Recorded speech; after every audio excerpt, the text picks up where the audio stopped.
Essa é uma apresentação que eu preparei para a REA, Reunião Equatorial de Antropologia. Eu apresentei no final de abril e eu fiz tudo muito correndo e só estou tendo a oportunidade de fazer esse vídeo sobre esse trabalho agora. Mas desde antes eu já queria ter compartilhado com as pessoas que fizeram parte desse processo, né, sobre as quais, mesmo sem citar nomes, esse trabalho fala, e também com outras que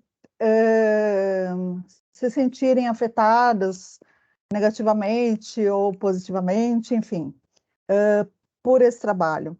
Eu estou sempre aberta a conversas, discussões a esse respeito e a respeito da minha pesquisa como um todo, e essas discussões fazem parte, inclusive, da própria pesquisa. Bem, em novembro do ano passado, 2021, surgiu a notícia da agressão de um músico na porta de um pub em São Paulo.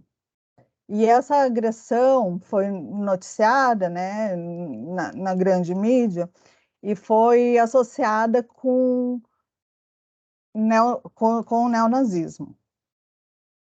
No mesmo dia, só que de manhã, uma passarela da Avenida 9 de Julho amanheceu com uma faixa que dizia: "Orgulho branco não é crime". Os dois fatos foram logo associados, e surgiram muitos compartilhamentos nas redes sociais, não só dessas próprias notícias, né, da grande mídia, mas associando esses dois fatos com pessoas ou grupos já conhecidos por ataques de cunho nazista ou fascista, enfim. Essas pessoas pertenceriam a um grupo chamado Vanguarda Bandeirante, que, como o próprio nome diz, e sabemos, né, que essas questões de orgulho do Estado ou orgulho nacional, via de regra, sabemos o que isso quer dizer. Embora hajam, até na esquerda, diferenciações entre um nacionalismo conservador e um nacionalismo revolucionário. É, bom, mas isso não é também o motivo do meu trabalho. Essas pessoas, né, da Vanguarda Bandeirante estariam recepcionando um grupo de turistas europeus. Essa foto aqui é desses europeus que estavam hospedados num hotel numa região próxima ao pub onde o músico foi agredido, e pertencem a um motoclube que tem... Ele é alemão, esse motoclube, mas ele tem filiais no mundo inteiro. Então, esses turistas europeus estariam visitando a filial paulistana, seria a sede do grupo no Brasil. Esse grupo, ele foi banido da Alemanha por associações com o nazismo, o que pode ser notado pelo próprio símbolo do motoclube. Símbolos nazistas e motoclubes não são uma combinação muito rara, ao contrário, é uma combinação bastante comum, como pode se notar nesse motoclube brasileiro, nesse símbolo aqui, que é o símbolo do motoclube. A imagem ela está partida, né, em dois pedaços, mas trata-se da mesma imagem, o, o símbolo do motoclube, e usado por um integrante do mesmo motoclube. Então, falando de símbolos, né, existem, como vocês sabem, uma série de símbolos associados tanto aos neonazistas quanto aos antifascistas e aos fascistas. Por que isso está na apresentação? Talvez quem veja essa apresentação esteja cansado de saber disso, aliás, esteja cansado de saber de tudo que eu vou falar. Mas eu fiz essa apresentação dentro de um grupo que não tinha conhecimento disso. Eu preciso contextualizar da onde eu parto para ver onde eu quero chegar. Só que esse trabalho, na verdade, ele não chega necessariamente em algum lugar, né? Ele mais pergunta do que responde algumas questões. Ele junta coisas. Então, tem os símbolos, né, que são assim, dá para discutir bastante a respeito disso. E dentre esses símbolos tem o símbolo do antifa, do antifascismo, e é esse link que eu procuro fazer no trabalho.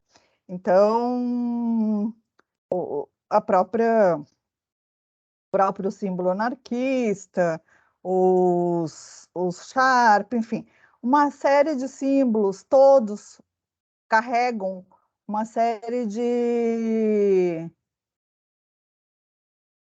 aproximações, tensões, distanciamentos, rupturas, associações, né? E eu estou interessada numa dessas relações, né?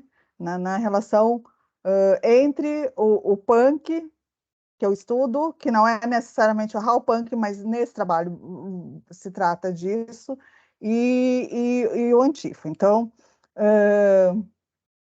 indo para frente, eu também fiz uma contextualização sobre as vertentes punks e as vertentes skins. Muitos falam que assim não é correto chamar todo mundo de skin, mas eu vou chamar todo mundo de skin, sendo thread, boneheads, white power, sharp ou hash, né? Para mim, e eu posso estar errada, tem literatura, inclusive de pessoas que eu respeito muito academicamente, diferenciando, né? Tirando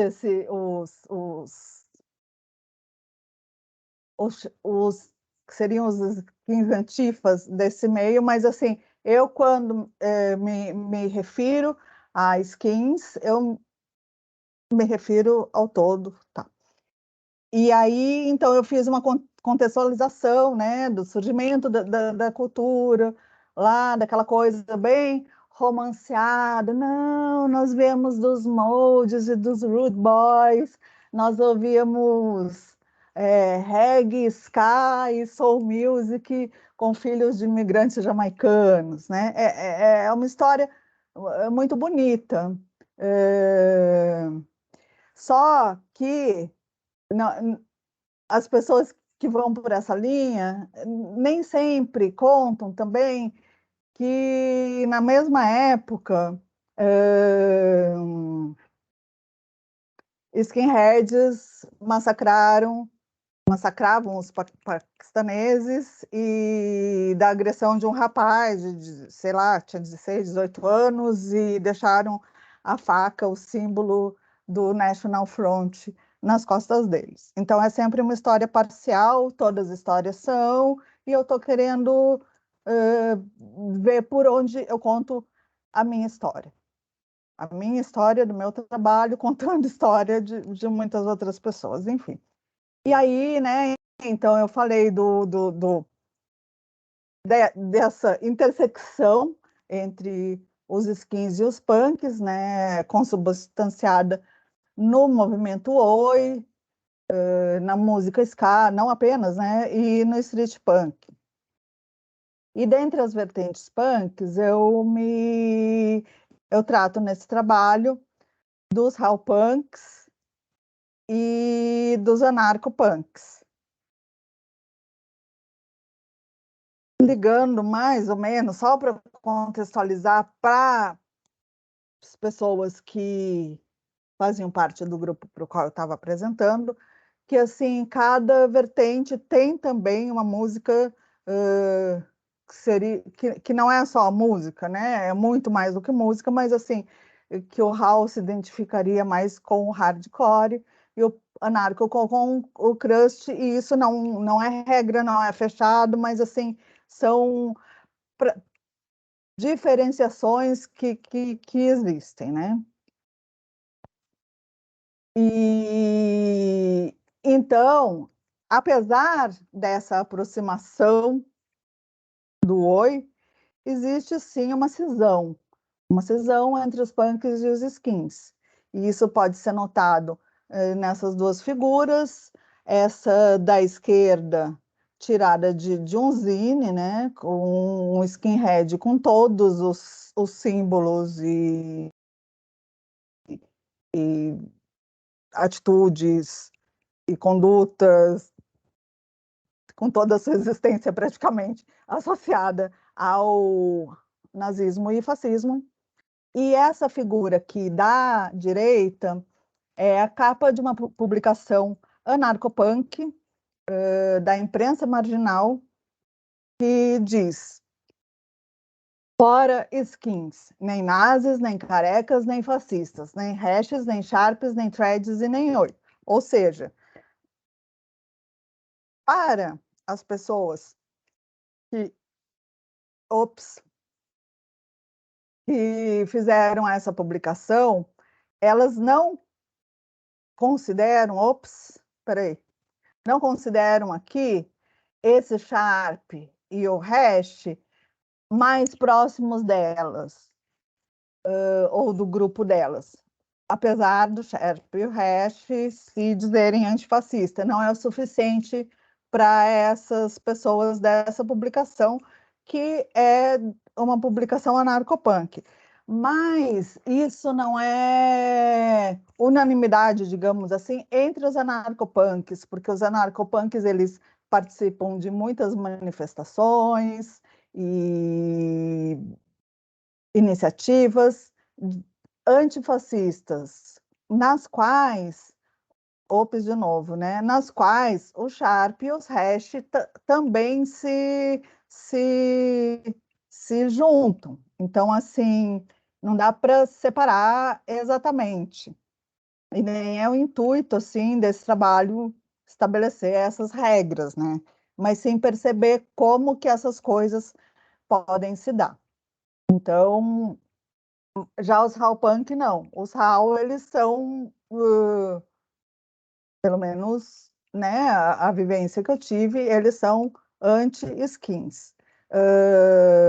Então, os anarcos seriam parcialmente.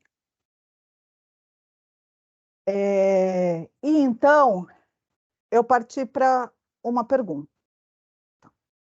Com toda essa teia de relações entre essas tendências do punk skin, eu parti para uma pergunta. Temos visto, assim, principalmente nos últimos anos, com esse governo vigente, várias várias manifestações de gestos nazistas por parte de pessoas do próprio governo, né? Então, tem esse símbolo, esse gesto aqui, que sabemos muito bem, tem essa pessoa fantástica, maravilhosa, aqui frente a outras pessoas que fazem uma claramente uma saudação nazista, e isso desperta